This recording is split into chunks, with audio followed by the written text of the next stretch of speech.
o Guma já fazia triatlon, já era Ironman na época.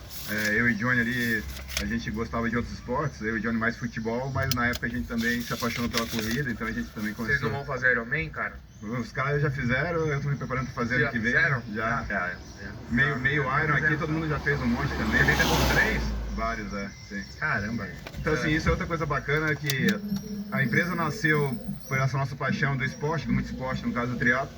E a gente, estamos fazendo 15 anos, né? Estamos comemorando os 15 anos em 24. E a gente continua extremamente ativo, né? Continuamos treinando todos os dias, todos os anos estamos competindo, temos provas e tal. Então isso é um fogo que nasceu lá atrás e a gente continua cultivando isso, né?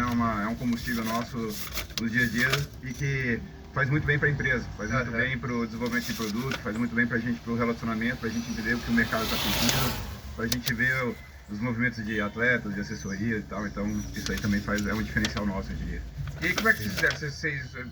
Vocês têm investidor, juntaram, pegaram a grana do bolso? Como é que é esse ano que começo, nasceu? cara? No começo, assim, a gente se reuniu, a gente viu que tinha uma oportunidade. Ai. E vai confecção e vai embora. Cara, empreendedorismo de garagem mesmo, cara, foi.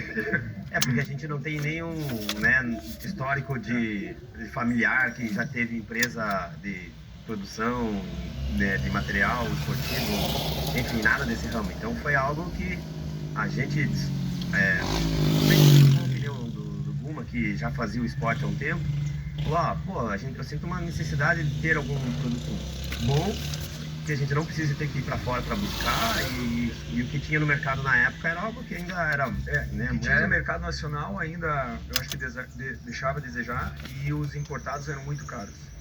Então ali tinha uma oportunidade, né? O gap ali era muito esticado, a diferença era muito grande do nacional para importado, e ali a gente enxergou que se a gente conseguisse entrar bem nesse intervalo, a gente poderia ter sucesso. Eu imagino que, porque tecnologia de roupa e tudo mais não é uma coisa muito tipo Brasil, né? Que o Brasil é muito de uma pegada do esporte, que, por exemplo, já não é cultural o esporte, tipo assim, cara, não tem um incentivo tão forte assim no governo para ter esporte na base, então não tem muito incentivo do esporte, porque eu lembro que eu ia jogar bola, por exemplo, roupa que tinha. E dava, era descalço muitas vezes, então tipo, não tinha aquela cultura de que eu imagino que você tem, tipo, tecido inteligente, uma roupa que seca mais rápido, ou tipo, mantém mais calor e tudo mais. Como que foi vocês conseguirem trazer esse tipo de tecnologia? Quem foi as inspirações de vocês? Qual foi a dificuldade? Até chegar aí, nós tínhamos, a gente tinha um degrau para subir, que a gente tinha que ter uma indústria para fazer isso, né?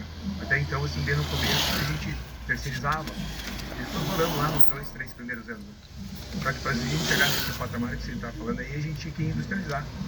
Nós teríamos que ser uma indústria e fazer do zero.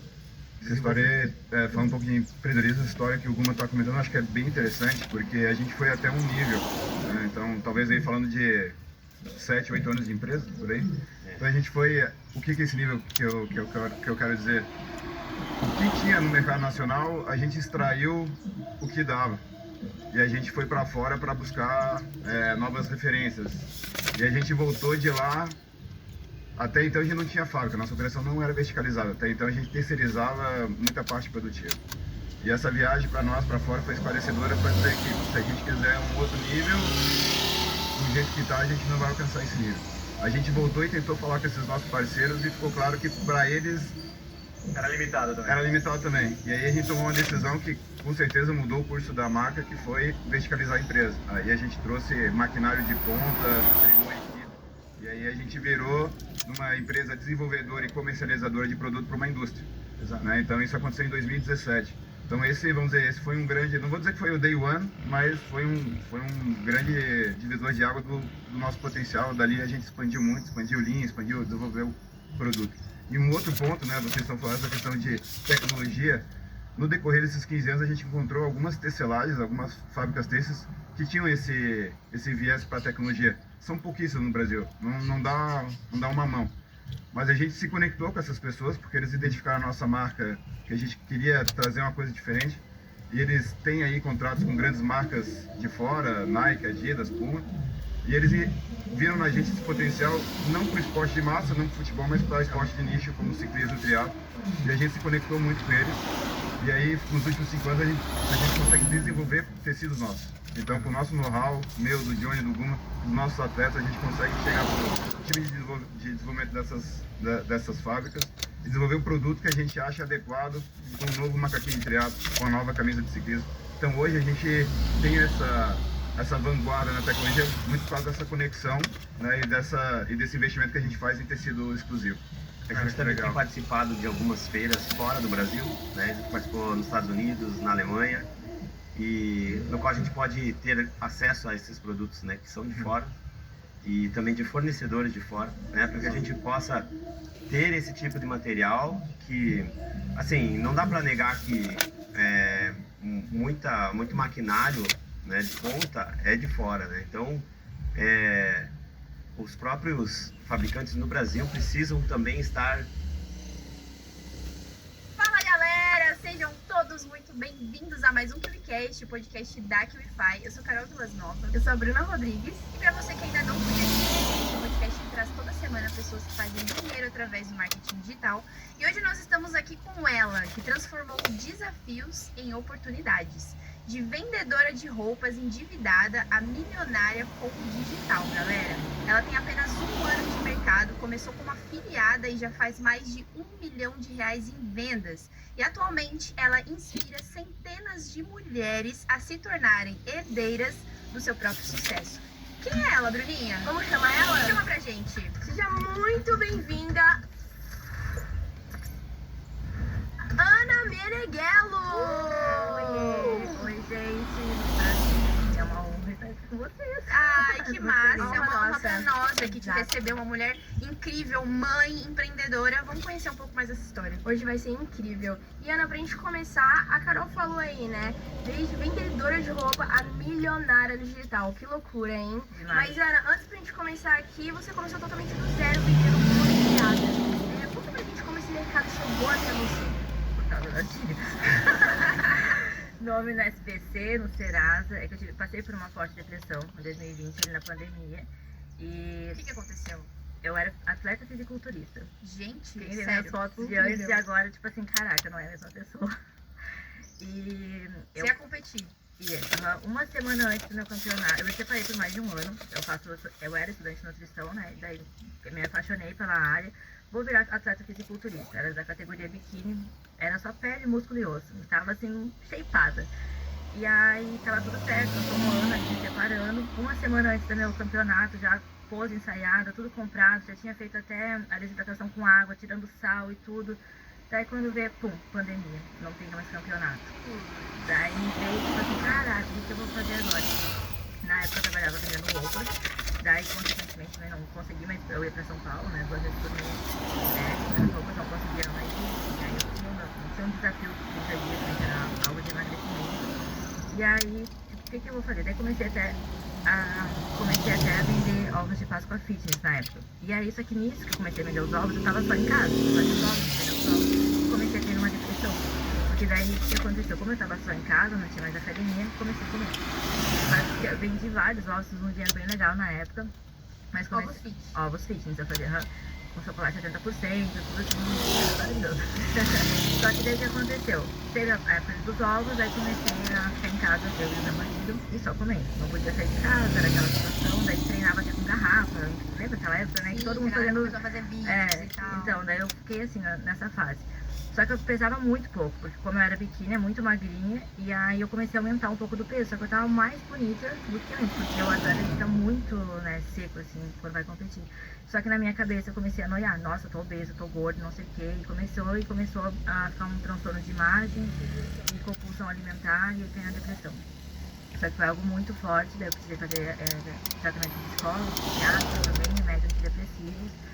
E, consequentemente, né, por tudo que eu tava passando, minhas contas ficaram atrasadas. Eu tinha acabado de comprar um carro, daí eu tinha dado uma entrada, mas financei o restante. Eu não tinha dinheiro pra pagar, e aí tinha aluguel pra pagar, eu morava sozinha, daí não sabia o que fazer. Daí quando surgiu o marketing foi através de uma amiga, que foi em 2022, do ano passado. Que daí quando eu vi ela faturar, eu já via sobre marketing dessa pandemia, mas daí eu tinha muito receio, muito medo. Eu acho que que todo mundo tem, né? Eu via assim, o que essa galera aí fatura dinheiro mais que um médico às vezes em um dia? Eu falava, caraca, o que é isso? Daí eu não levava muito a sério, assim, mas eu via bastante. E aí eu só levei a sério mesmo em 2022, quando eu tava, tipo, com contas, assim, até o pescoço. E aí eu vi a minha amiga faturando, ganhando dinheiro e colocando dinheiro na conta dela. E eu assim, que isso? Então tá, então é verdade. Daí eu comprei um curso dela. E aí comecei a trabalhar, parei a faculdade. Daí eu tinha voltado à faculdade. Daí, Você fazia faculdade de quê? nutrição. Daí quando eu parei em 2020 por causa da depressão, daí em 2021 eu voltei, aí em 2022 tava pegando esse negócio novo, voltando tudo ao normal, aí veio o marketing.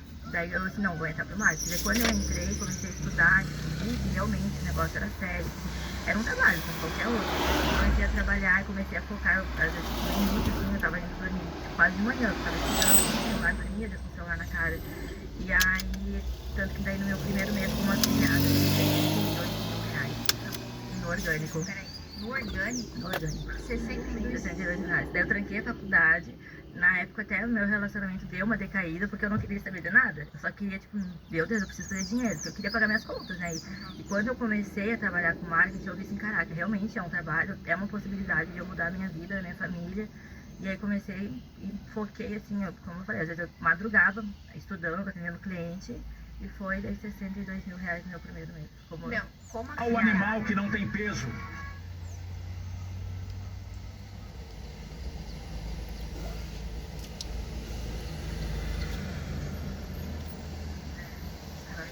eu tinha uma boa influência na hoje, mas na época eu tinha uma influência. Daí o que aconteceu? Quando eu comprei o curso, tinha ali algumas estratégias de vendas, né? Grupo de amigos, ofereça o que você acha que cada pessoa vai comprar, umas coisinhas assim. Bem no orgânico mesmo, pra iniciante. E aí foi o que eu fiz. Eu fiz tudo. Mandava lá, eu fazia. Daí eu peguei 20 pessoas da minha família, amigos, e coloquei numa lista. Aí eu fui vendo. Daí, tanto que meu primeiro produto que eu vendi foi um treinamento de respiração para ansiedade. Porque eu já sofri, né, com ansiedade, depressão, enfim. E aí eu fui procurar. Fui lá nas plataformas, comecei a procurar, achei, me afiliei. E aí eu tinha uma amiga que ela tava sofrendo com isso. E ela passou uma situação bem ruim, assim, de síndrome do pânico, depressão também. E ela vinha falar muito comigo, porque eu tinha acabado de sair, eu tava naquela fase, assim. E aí eu peguei, eu até comprei, eu falei assim, não, eu vou comprar e vou ver como é que funciona. E daí eu vi como é que era por dentro, eu falei pra ela, ó, tem isso, isso. Eu falei tudo que tinha por dentro pra ela, ó, tem isso, você quer? Aí ela comprou. Daí até recuperei, dei o dinheiro que eu já tinha comprado, daí eu ofereci pra outras amigas minhas, tipo, fiz umas vendas desse treinamento de depressão, assim, de ansiedade. E aí fiz as outras vendinhas, tudo dessas 20 pessoas, assim, peguei uma dor de cada pessoa e fui vendendo as coisinhas que eu achava que dava. Uma coisa que eu vendi muito assim no início foi uns packs do Canva. Nossa, muito. Sério? Porque eu tenho bastante, por exemplo, que tem estética, minha cabeleireira, minha manicure. Aí o que eu fazia? Eu oferecia pra elas, sabe, por que vocês não profissionalizam mais o Instagram de vocês? Daí, Empreendedor e tal. e aí, e todos os produtos que na época eu oferecia para as pessoas, eu comprava antes, porque daí eu queria ver, eu falei, não, eu vou ver o que é, porque daí se eu falar realmente o que tem ali dentro, eu tenho mais autoridade na hora de fazer a venda. E aí, porque eu não sou minha afiliada, eu pegava e comprava. E daí tá. Aí eu falava, daí queria a minha manicure, daí eu vendi pra ela o pack do Canva, daí ela começou a fazer as imagens, que são imagens prontas esse pack, né? Daí você só muda com a sua cor, enfim. E aí fiz umas vendas desse pack do Canva. Daí tá. Aí quando eu fiz um dinheiro legal, assim, vendendo esses produtos, assim, eu peguei e postei no Instagram. Só que eu postei, tipo, eu tava até com vergonha de postar, porque eu ficava assim, a galera vai falar mal, meu Deus, sabia? Começou a trabalhar com marketing, não sei o que, sabe? Fiquei com vergonha, assim. Eu falei, mas eu vou postar, vou arriscar. E aí eu postei, comecei a trabalhar com marketing, comprei um curso e tal, não sei o que. Daí eu postei lá, que eu tinha comprado, que eu tava estudando, que eu tinha feito as vendas, daí eu postei meu faturamento. Acho que tinha dado, tipo, quase R$4.000, assim, né? E aí já tinha dado bastante. E a galera olhou assim, caraca, e começaram a me chamar. Como é que funciona? Como é que é? E daí me chamando. E o meu Instagram ficou uma loucura. E aí todo mundo me chamando, eu postava, daí eu postava, a galera me chamava, e eu ia. Às vezes eu madrugava e amanhecia lá vendendo. Pô, mas aqui ela já trouxe um insight bacana pra quem começa a vender como afiliado, principalmente hoje que o mercado é tão sofisticado, que é o quê? Me preocupar em comprar o produto que eu vou vender, ou na verdade você já recebe acesso, né? Mas entender como ele funciona por dentro, nesse sentido. Porque daí quando você vai oferecer esse produto para outras pessoas, você oferece com mais autoridade, você consegue falar daquilo com mais facilidade. E você estava passando por uma situação difícil, da depressão e o negócio com ansiedade lá, você conseguiu transmitir de uma forma que, vendeu. Então acho que isso é legal, não é só simplesmente pegar um produto, se afiliar e oferecer o produto.